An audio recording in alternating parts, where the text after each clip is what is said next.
kwimariramo bibuka birirwa badusebya nguri ngo ndi bare kujya ubima amatwi n'ikibaherere akira rata rukundo nibuka uza kundambagiza nibera nyakatsi data na mama birirwa bavirwa none w'imitamenwa turaryama abavandimwe banjye bari barashorogoye uba amatarafu n'imitozo buryo ratu wamaye mukara na gaju oya ntibakamarike ndabino mugabo nkunda nagabiwe na rurema imyaka yose nigunze ngutegereje bamvugiraho ngo naragumiwe bigumanire ntore unkundire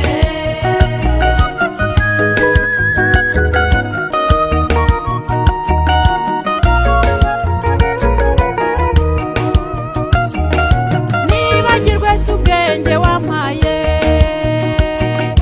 jyewe ubu naraminuje n'indimi z'amahanga ndasemura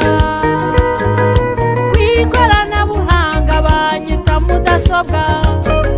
singihezwaho ngeze hose n'abaturanyi barashungera iyo gihera nabo barahuruye barashaka kumenya ubuhanga bw'intwari nashatse ibintu ninukanyagwe hanyuma sigiye nabyaraga indaheka n'ubugira gatatu bahekaga umugahagatira babiri base wabo na ba nyina wabo barebera ubu nibo nshuti zibanye neza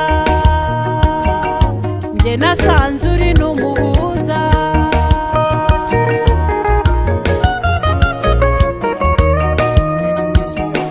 wino mugabo nkunda nagabiwe na rurema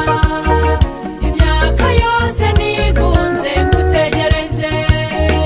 bamvugiraho ngo naragumiwe bigumanire ntore unkundire